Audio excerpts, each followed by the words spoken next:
Welcome here. I'm very glad to see so many people in here, and I'm also glad to see that there's not a lot of sunglasses on and not a lot of people holding their heads from last night.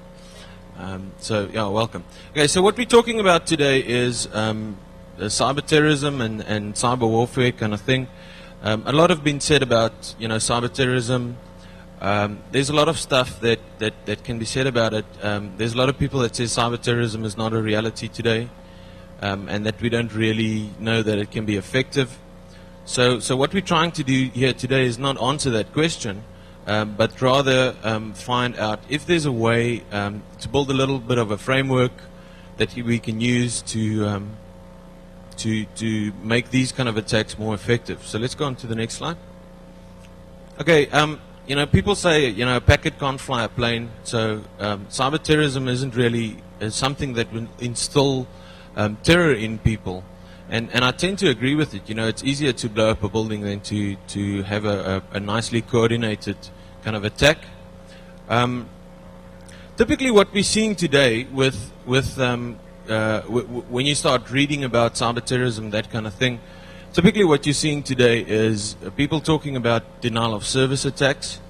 So they're saying, we can DOS the whole network of the internet, and the other kind of approach that they have is saying, well, we can break into, let's say, a power grid of a large energy provider, and thereby disabling the power, or we can hack in some way and do some stuff there. And affect critical kind of infrastructure. Now to me, okay. Now to me, that's kind of, I don't know. It's not really that effective for a couple of reasons. First of all, there's a lot of companies and manufacturers and sectors, business sectors, that kind of thing, that doesn't rely that much on the internet being up and running. Correct? I mean, if you DOS, let's say, Ford, a motor car manufacturer, they're still going to have cars coming out of the production line if they're not connected to the internet. They don't need to ping an IP address in order to generate a car. So really, when you take their network down, you're really just only affecting maybe the fact that they can't send porn anymore around, and they can't chat to their friends on MSN. You're not really affecting something internal to that company. So that's the first thing with denial of service attacks. Whoa, dude, you're jumping ahead. Okay. The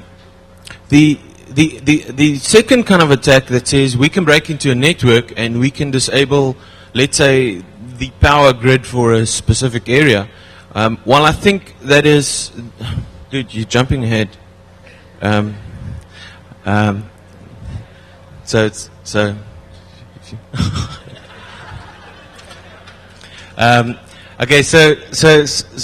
the problem with breaching the perimeter, I think it could maybe be possible to breach a critical kind of infrastructure perimeter and possibly disable some kind of power grid somewhere. What you need to keep in mind there is that there's a lot of redundancy in these systems. Okay, if you look at power providers in America, there's hundreds of electrical power suppliers, and they can switch between different kind of setups quite easily. So the only way that you're going to make that effective is if you have like 6,000 hackers, and we have 6,000 people here at DEF CON, so that's an interesting number. Hack into all of these networks at the same time, effectively and coordinated. And I don't see that happening quite soon. All right. So I don't see that happening quite soon. And what you must realize is, in some cases, the control systems of these critical infrastructures is air-gapped from the rest of the IP network. Okay, so they don't connect the two together. So it starts to become a little bit difficult to actually coordinate some kind of a strike that will really have an impact on the country as such. So if we look at the... No, go back. So if we look at the kind of attacks, the denial of service attack on the one end and the breaching of the perimeter on the other end, we see, first of all, it does not hurt enough if we do a denial of service attack, and if we breach the perimeter, it's not going to be that effective. So, yeah.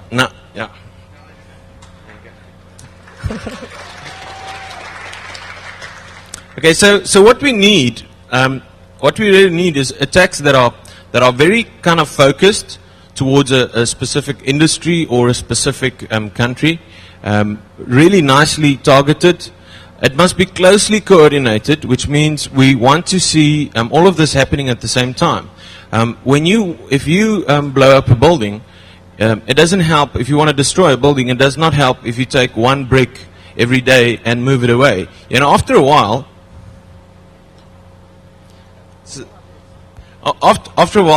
people are going to find out that you're taking away one brick at a time, and after the couple of few days, they're going to say, you can't take this building away. You have to have it in one go. You have to get the thing destroyed in one go. And the same with this kind of thing. You need to have something that is nicely coordinated and that happens at the same time. You also want it wide enough so it can really cripple a country or make a dent in the economic kind of infrastructure in a country. You need it to be effective, so it needs to run very kind of targeted, very quick. It needs to work all the time. And the last part that's very important for us, it needs to be very fast. Okay, we don't want to have people being able to stop this thing once it's started. It needs to run real quick. Okay, and the only way that we're going to get that working is by doing it automated. Okay, so we're saying too fast for human intervention. We need it automated. So when we're looking at something that's automated, the first thing that comes to mind is, okay, next slide, is a really nasty kind of worm. Okay, so I want to talk about a worm quickly. What we find is that external networks, perimeters, are actually quite difficult to breach, right? Okay, there's firewalls in there, you got IDS in there, there's all sorts of interesting technology that's available today that makes it very difficult to break through external network. While if you look at the internal network, you find that normally the internal network is like soft and cozy, right? There's a whole lot of vulnerabilities around there that we can find and that we can exploit. And the reason for that is that system administrators tend to not patch machines that are internal. They say, we know about let's say, the RPC vulnerability that was found a couple of weeks ago, but we don't have anything that's internet facing, so the vulnerability really does not matter to us that much. And that's probably true for a lot of the problems that you see nowadays. What you find also is that when there's a vulnerability that affects a kind of a package that is internet facing, system administrators tend to patch only the stuff that is internet facing, and the internal machines never get patched. The second reason for this is that people add new machines. Okay, so they add a whole lot of machines to the network. Those machines never go through a proper QA process, and so we're sitting with a whole lot of machines internal that are quite weak. The other thing to realize that's very, very important is that an internal network is is likely not to be segmented. Okay, so internal network on a network level is flat. There's no firewalls in the internal network, and later on we will see why that is really helping us a lot. So what you're really looking for is that what I'm really saying is that a worm that can carry a couple of different payloads in terms of exploits will really make a kind of a killing on an internal net. So let's have a look and see what we have. Thanks, Charles. Okay, so we're looking at something like, and these are really kind of low-hanging fruit exploits and problems. You're looking at something like your good old Unicode, double decode, MDAC. You're looking at .printer, .ADI, WebDAV. And then some stupid stuff, like it's not even a problem. It's not a vulnerability in the software, but it's really a configuration problem. Okay, so SQL, Microsoft SQL running with a blank SA password, local administrators with that has a blank a password and sharing C dollar out there. We think of things like Slammer, which was the SQL locator service problem in that. You got the Apache chunk encoding stuff, OpenSSL. You know, there's a whole lot of different exploits and a whole lot of different problems out there that we really know. We know how to code them. We know what they are. We know how they sit together. But these problems have been, to a large extent, being solved on the internet and on the perimeters. But in the internal networks, these kind of problems are quite big and large, and we know that they are there. And anyone running anyone here that's an administrator that's got a large network will know that these are problems in your internal network. Okay. Okay. So one of the things when you're writing a worm to look at is actually finding more food, what we call it, saying that we want to be able to find new machines to attack. And so when you're looking at an internal network, it's quite another story to get IP addresses there than to get IP addresses on the internet. And it's quite easier to find IP addresses on an internal network. So I'm quickly gonna have a look and see what there's available to find more food.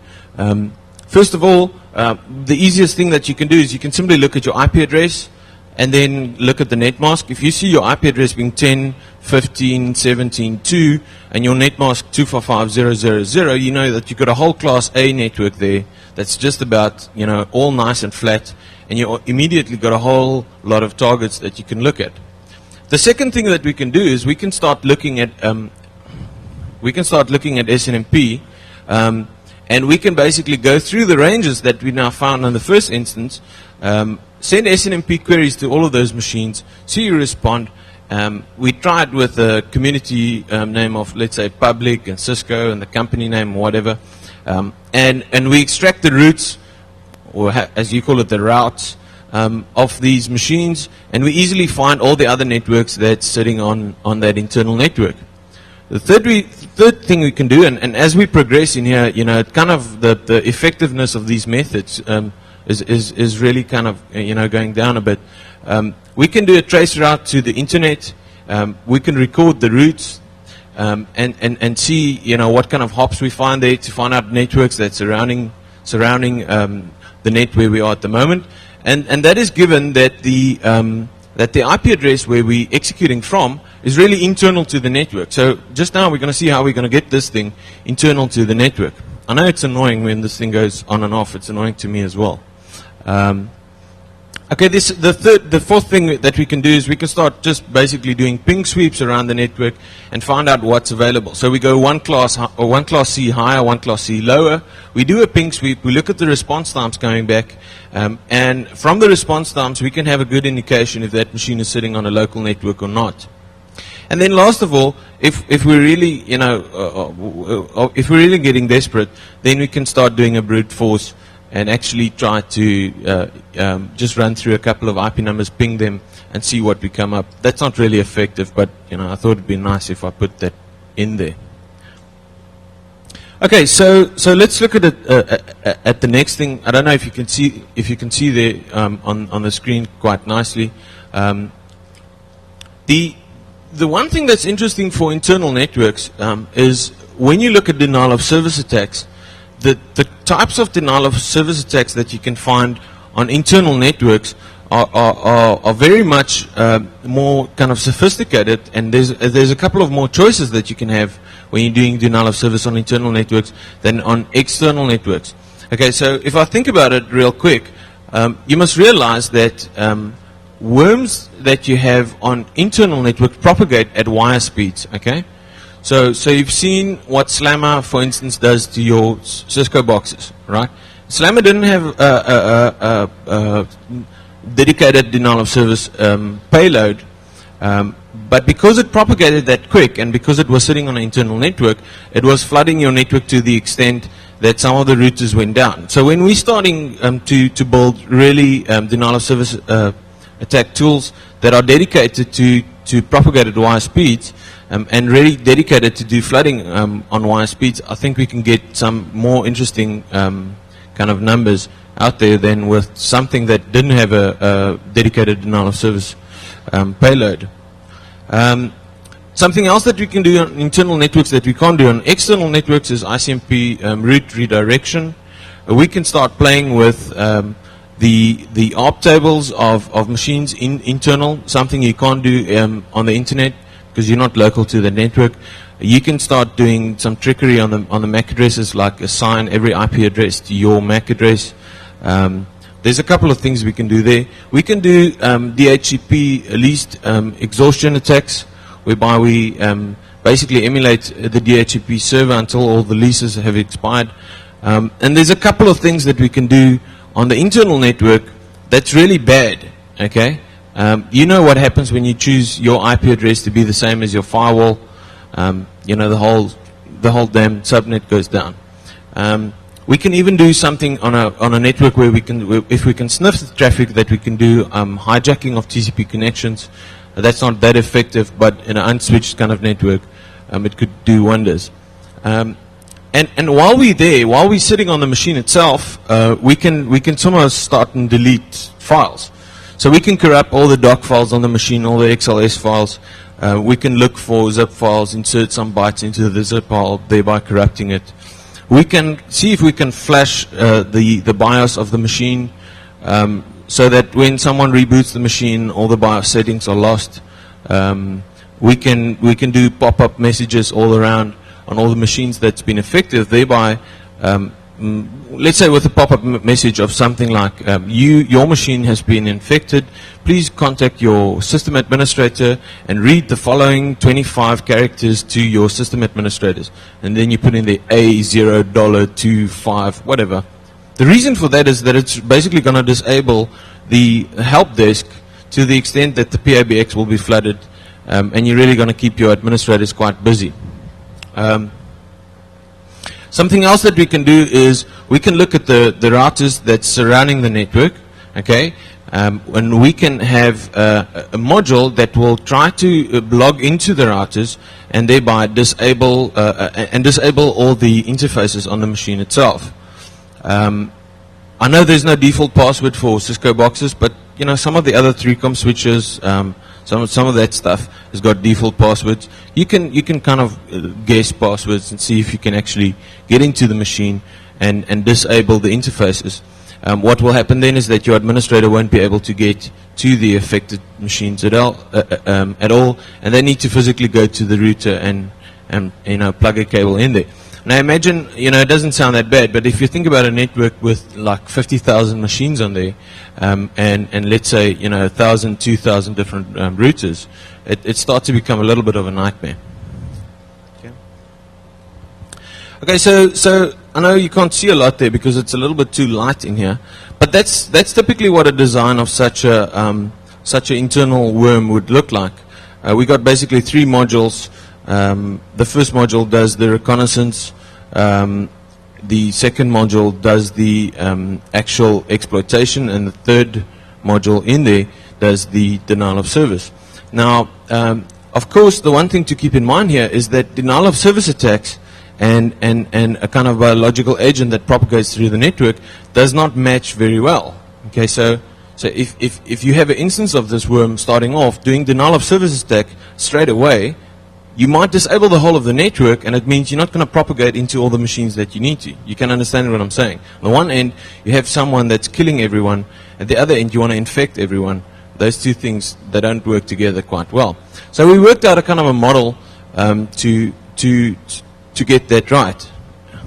Okay, whereby we define a machine as a neighbor. Now remember what I said, the network is flat. Okay, so if the network is flat, we can get communications between different instances of this worm going, and that makes it very interesting for us. We'll put something on the website on SensePost.com that would explain exactly how we're going to do that. I'm not going to go into too much detail of that now. It's quite intricate. If you're interested, you can ask me afterwards. I'm just watching the time as well. I've got a lot more that I want to show you. Okay, so now we talked about this thing, this Uber kind of worm, and if we run it somewhere, it's going to take out everything in its way. But how do we get it into the internal network? Well, it's actually much easier than you think it is. I'm not going to show you any kind of 0-day silent delivery in Outlook or any of that. What you do is you use the correct language. Okay, so if you're attacking a French kind of company, you write your email in French, and you mail it from marketing at and the company name that you have with a subject that says new screensaver for company name. Click here. And then you don't really attach the exe to the mail because your content level filter is going to pick it up and going to shut it out. But you send a link to the actual exe, and you make sure that exe is located on a site that supports HTTPS. That's SSL enabled. The reason for that is easy. If we put something on a site that is that's setting up, well, what's going to happen? Your browser is going to set up an encrypted tunnel to encrypted session to that web server. Thereby, all your content level stuff is not going to pick up what's going past the wire. You could be surfing porn, or you could be downloading this nasty exe. And what we do is we also put we kind of obfuscate the URL. So we call it intranet.companyxxx.com. And then we have a little @ sign there, and then we put in hex, we encode the rest of the URL. That's the actual URL. Obviously, you know that the part in front of the @ sign is actually a username that's being passed on, and the part behind the @ sign is the real site. Now you know this, right? But your marketing department, they do not know this, and the kind of management department, management structure, they don't know it either. And sales, oh shit, they don't know anything. Okay, so you might say, well, this is really not that effective, and I don't see this really working. Well, I'll ask you this: all of you get a whole lot of spam messages, you know. And you delete it, right? You delete it without even looking at the content, correct? But if you were to get an email that's coming from marketing at your company name, it's got your company name in there, coded perfectly in there.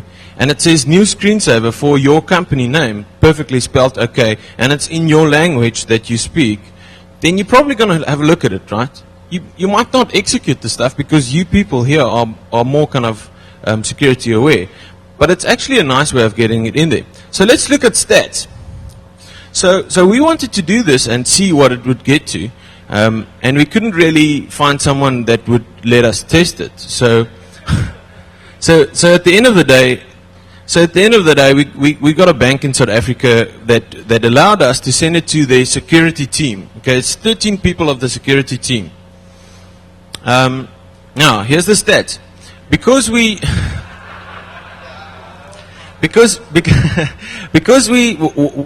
payload that we sent in this case was a modified version of the Trojan that we talked about last year, and what it basically did is it pulled out the username of the environment, and then it reported the username to us. Okay, so we can see exactly who was downloading the thing, and we can exactly see who executed this thing. So here's the stats: 13 people. We mailed 13 people in the group. 8 of them downloaded the exe. We can see that in our Apache logs, right? They clicked on the thing. And 5 of them executed it. Now, because we had this specialized payload, it didn't really do anything. It was just like, you know, sending out the username back to us. So the one guy, like, clicked on it 3 times. He really wanted that screensaver. Okay, now you appreciate that when we do this in a large company, we only need one person to be able to open that mail. To basically download that thing and open it, correct? And I know you're going to say, you're going to say, well, you know, the exe itself was sitting on a site that's SSL enabled. It's the browser is going to complain about this thing. I know, but people go like, you know, the browser goes, the certificate that's presented to you was signed by an unknown authority. Now, okay, you're going to download the exe now. Do you really want to run it? Yes. That's the way it works. So you don't need a 0-day to get the stuff in there. You simply need to sound convincing. Okay, so now we got this way of basically. Okay, I'm gonna go through this real quick. We got a way to basically find mail people at a company. How do we find someone at a company name? You have a friend, you don't know where they are. You go to Google, right? You put in the company name in there, and you see if you can find if that person ever emailed anything. So if we do a Google for @companyxxx.com minus www.companyxxx.com and we scrape it, we basically take all the results coming back and we extract all the email addresses. It works really nice. Now, for example, I used some kind of newspaper, Hariyet newspaper in Turkey, just as an example. You run it and you get 83 different email addresses of people. Now, these are people that typically ever emailed any forum, ever mailed to a news group or to a mailing list or signed a guest book or this. But those email addresses exist. They sit there on the internet. They can be mined. This is how you get all your junk mail, through people that does the same thing and then send you junk mail. So we're basically just doing a kind of an interesting spam exercise here. Okay. So now we want to make it a little bit more wider. So we want to look at a whole country, right? Okay. So what we do is we said we can extract email addresses from companies. Now what we need to do is we need to find the companies, correct? We need to find all these different companies. And we're going to target the following sectors within a country. We're going to look at telecom. We're going to look at all the different energy providers, hydro, oil, nuclear, fossil fuel, that kind of thing. We're going to look at government and military. Right, okay. We're going to look at media providers. Why are we going to look at media providers? Reason we look at media providers is you all love the press, right? You do something small, they make it into something big. So, as part of the kind of hysteria that we want to generate with this kind of attack, we're going to attack the press as well. And once the press is attacked, they're going to say, you know, this is the end of the world, right? We can just, you know, go and hide in our bunkers because they kind of always make things bigger than it really is. We're looking at the financial services, banks, insurance companies, that kind of thing.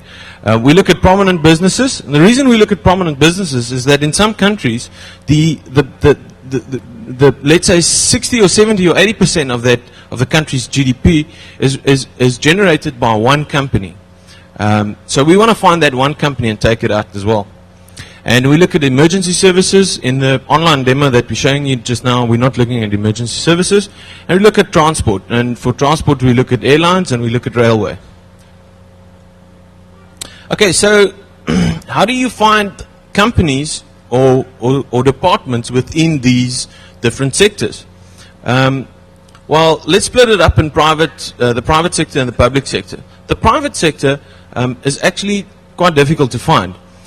You can't go to Google and say, give me all the top companies, give me all the telecom companies in this country. The online directories just doesn't work that well. So the way to go there is to actually find specialized directories. So you can go to Google, you type in there, give me a list of telecom companies in a certain country, and you will find that there's one list that lists all the telecommunications companies in the world. And there's another list that lists all the airlines in the world. What we need is, obviously, we need the domain, right? The DNS domain. So it would say this airline, that domain, that kind of thing. Some you need to do online. Okay, so you need to query them online because there's not one big page where you can get everything off. So you basically have to go in, click on the thing, click on that thing, and at the end of the day, you get the result back. And for that, we need a little Perl script that will interrogate the website as we go along. For some of the others, we can have a nice situation where we have one big page with all the companies listed in there per country, and we basically take that and we download it to our site and build a little database. Okay, there's pros and cons to both of them. In terms of a static list, your cons there are that if a new company starts doing business in the telecommunication sector in, let's say, Albania, you're not going to know about it, right? Because you have a static list. On the other end, the kind of more online lists have problems that if that list is down, then you can't get the information out there. and it's basically a single point of failure for that particular sector. So the challenge is, in some cases, you will find, let's say on Business Day or one of these kind of newspapers, you will find a list of the top 100 companies within a country. Okay? But they only give the company name, and you've got to map that to a domain name. And to do that is quite difficult. So you have company name, and you have a country name, and you want to have the domain name. Now, we basically figured out a way to do that with about, I would say, 75% accuracy. It's in the paper. I'm sure the paper's on the CD. Did anyone have a look? Okay. Is it? Okay, excellent. Okay, the paper for this is on the CD as well. And if you want to find out how we actually got to that, let's say 75-90% accuracy with that, the algorithm and all of that is right there in the paper. Okay, when we look at the public sector, we're basically looking at government and military, right?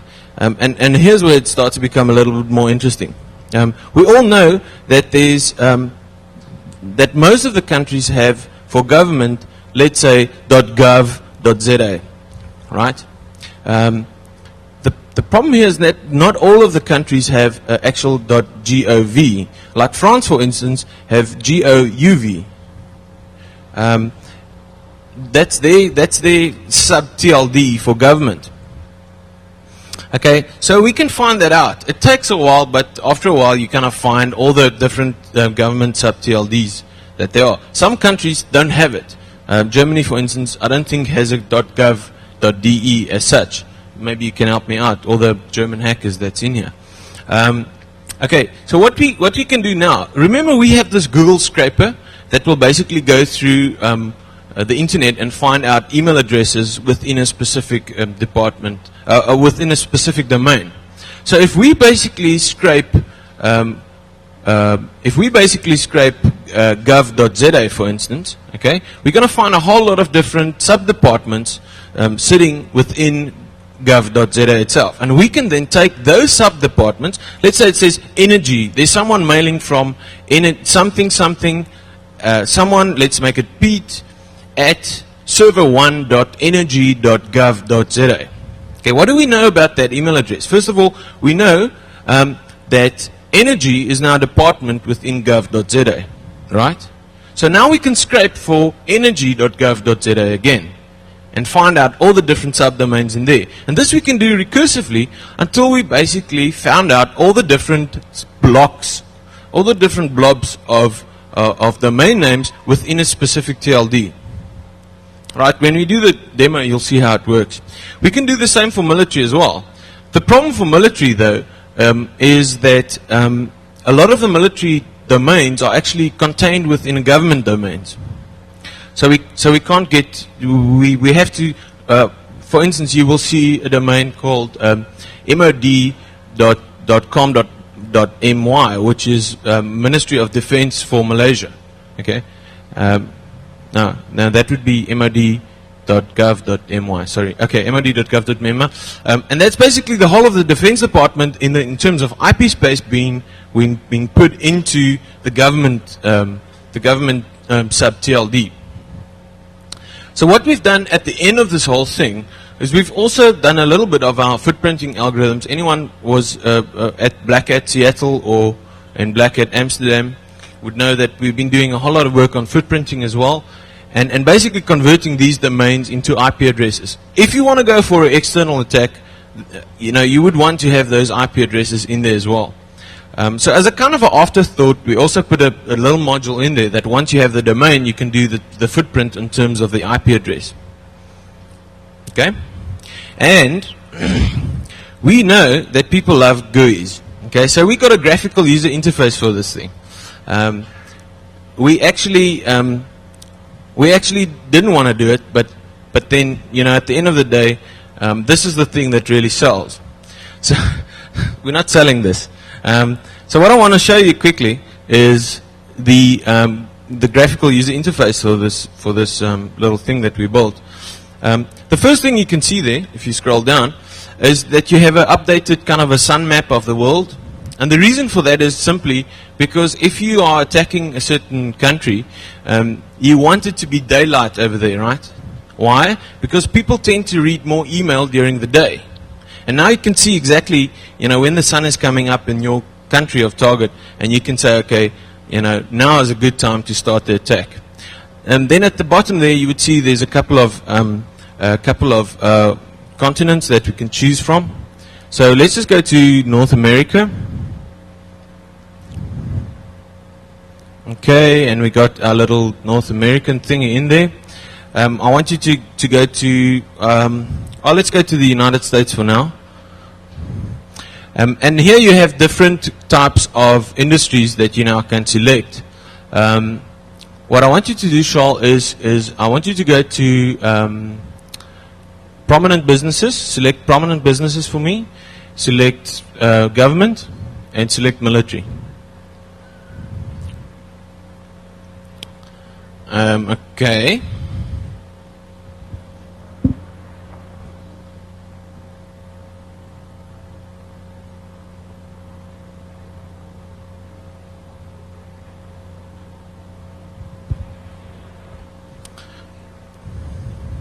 Okay, now what it's doing now is it's basically taking the prominent businesses out of the database. And in terms of and what I want to show you there, Charles, if you can scroll down a little bit, is that for some of the companies, we don't know exactly what that domain name is going to be. Okay, let's take for instance American International. If you go down a bit, you'll see that there's a couple of domains that it tried to actually resolve that to. Some of the stuff is more easier to find. Some of it is a little bit more difficult to find. Okay, if you go down all the way. Okay, so those are all the major businesses in America. We can select all of them basically with one little click, and it will go on. I'm not going to do that right now. Just go back. Okay, and there we see all the different government departments that we now extracted. So you see there cdc.gov, dest.gov, doc.gov, doe.gov. I don't even know what all those acronyms are, but we can extract them, right? We also got the embassies in there just for fun, all the American embassies and the domains associated with them. And if we go down to the bottom, you will see there we get to the military, and those are departments that we found in the military space. So that's the .mil space in there. So you see AF, which I guess is Air Force, Defense Link, DISA, DLL, whatever, Navy.mil, and you see that Pentagon.mil as well. Charles, if you can click on Pentagon for me, and click on email. Okay, so what it's doing now, it's basically going through Google and extracting email addresses that's potential targets for people that's got an address at the Pentagon.mil. We can obviously do it with any of the domains that we want there. It's taking a while, I see. You must realize that on the back end there's a whole lot of different things happening now. Okay, there we go. So there you see a whole lot of email addresses for people at Pentagon. What I want to show you there, which is interesting, is that you see there's subdomains within the Pentagon as well. So you have OSD, you have AF, you have HQDA.Army.Pentagon, there's JS.Pentagon. Okay, so we can do that recursively, and now again zoom in onto that one little subdomain and see if we can extract email addresses from that again. Okay. So when we select these email addresses and we click on email at the bottom, it's now basically going to send a customized message to all of these people saying, here's a little link, click on it, and you can install the new Pentagon screensaver. And you actually just need one of them to click on it, and it will basically then crawl within that space over there and try to do as much damage as possible. If you can just click on back, if you can just go back again, go down. If we can get South America up there, South America. Okay, here's South America. If you can click on Venezuela, Okay, we're going to go for telecom providers in Venezuela. Okay, we see there's two main telecom providers there, Digital and something I can't pronounce. If you go to Digital and you click on footprint, okay, what it's going to do now, at the back end, it's going to implement a couple of algorithms in there that's now going to try to determine what IP addresses are associated with Digital in Venezuela. Do we have anyone from Venezuela here? No? Okay, cool. What I want you to tell, what I want to tell you that's really important is that the stuff is not live. Okay, it doesn't work. Just give it a bit. Did it time out?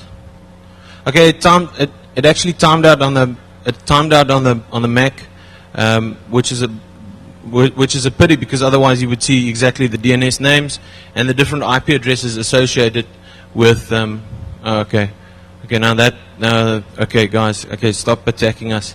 There we go. Okay, so there we go. So there you see. I think that screen is a little bit more clear than this screen. There you see all the IP addresses associated with this particular organization, and the DNS names. Charles, if you click on that IP address over there. No, the other one. It's okay.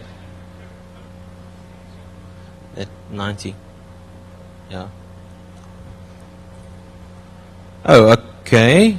That's very interesting. Okay, I see GigTools has just moved their little proxy, whois proxy, in the matter of days. Yesterday or 2 days ago, it was still up. But with these IP addresses, once you have them, you can actually then see exactly what block belongs to them. If we can go back to the slides. Okay, so in conclusion, I think focused kind of cyber attacks are quite possible. I think it can happen. I'm very scared to call it terrorism, because there's a whole lot of words associated with terrorism that I don't think is really what we're going to achieve over here. But at least the one thing we can say is that focused kind of attacks are seriously possible. And that once we've implemented something like this, we will highly likely have a negative impact on that network. How does it compare to real-life attacks? I don't know if this would instill as much terror as, you know, a kind of conventional attack, which is really horrible. And what's the chances of this happening? The one thing I want to really press here is that everything that you've seen here today is not difficult to put together, right? There's no 0 day in there. There's no kind of super technique in here to get this stuff running. So all of this is really quite easy to put together.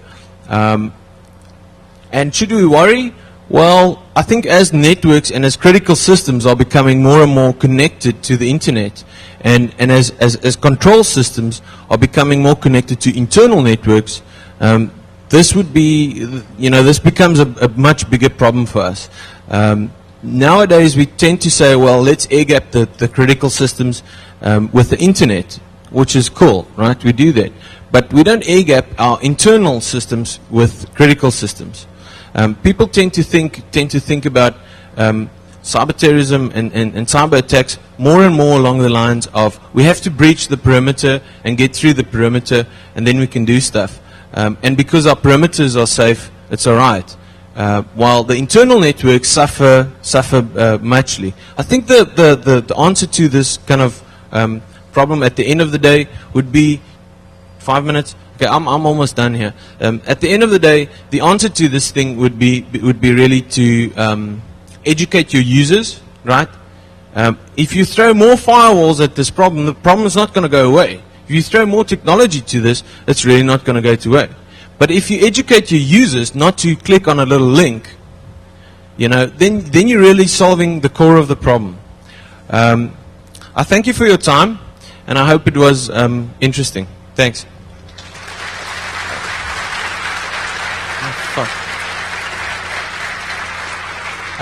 Okay.